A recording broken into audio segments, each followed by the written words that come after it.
Hi everybody, this is Nikki and I am here to do a video that is my personal experience, not to be used as medical advice. I was going to do a video today to explain what safe basal is, and I will tell you that I've gotten this information directly from Medtronic. Usually I usually don't make my videos based on what Medtronic has provided. I have a slightly different take on a lot of it.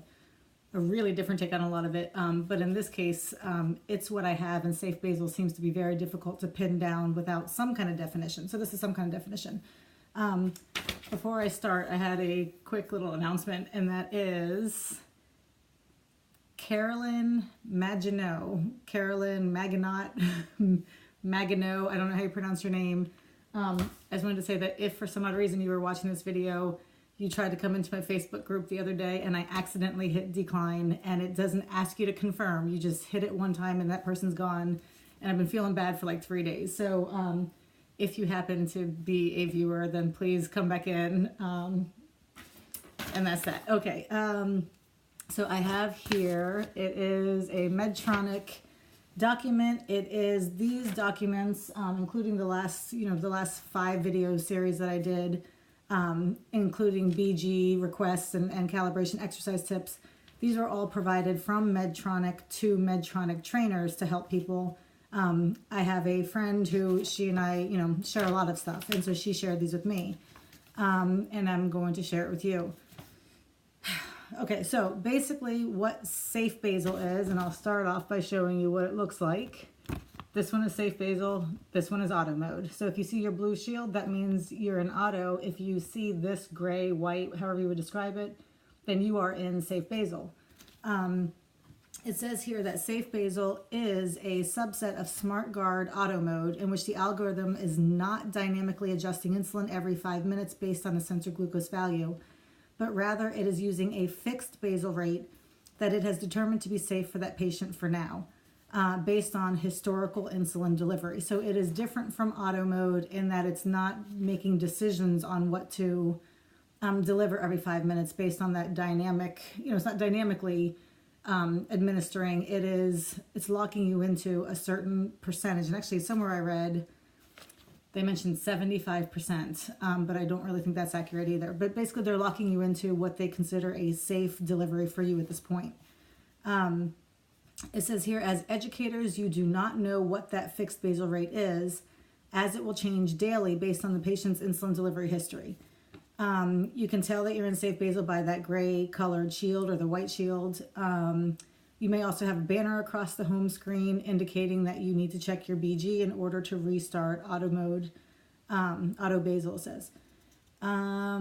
And it also says, note that it may put you into it may put you into safe basal, and then it might take you back out of safe basal if the pump is able to, if auto or whatever is able to fix the problem on its own without your input.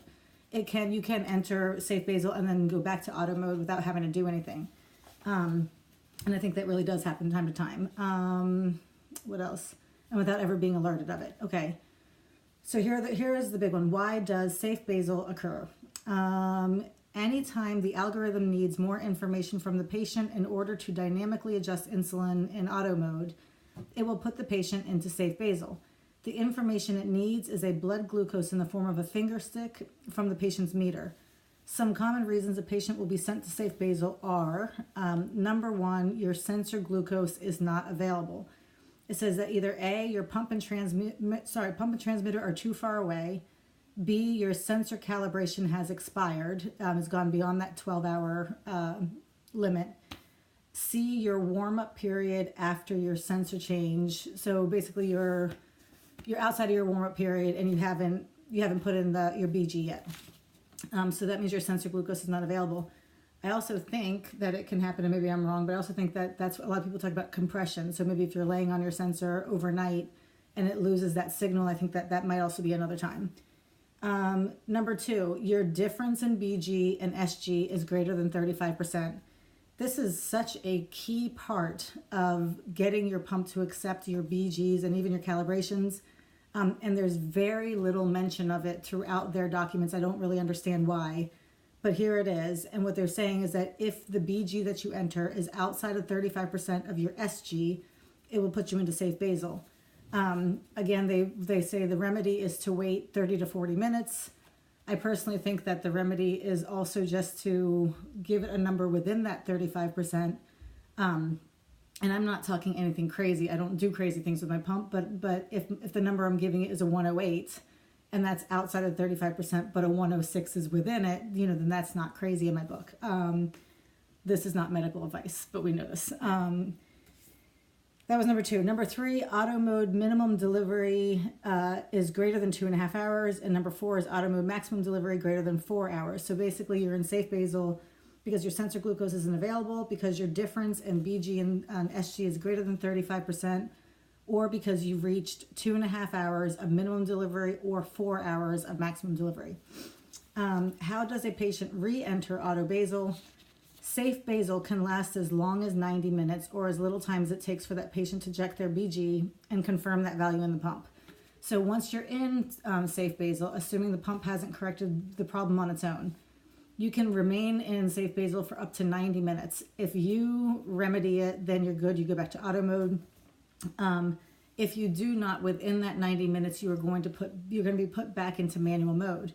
It says here, after 90 minutes, if the patient has not completed the BG check, the algorithm will then exit them to manual mode where their programmed basal rates will be used.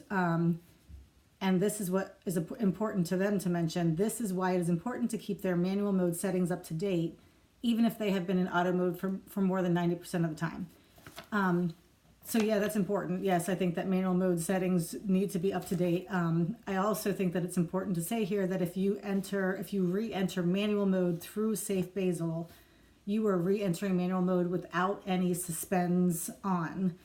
You need to manually set your suspends. So should this happen in the middle of the night where you've gone through safe basal and now you're being put out into manual mode, if you have not woken up and gone into your menu and changed those settings, then you are in manual mode with no suspend features at all. And I will say that I have done a couple of nights of looking at my safe basal numbers afterwards, and they are very interesting. I didn't get the stuff, but I might get it and try to put it in the description. And that is that what it appeared to be is that when I was entering safe basal through minimum delivery, I usually got approximately 75% of my regular manual rate.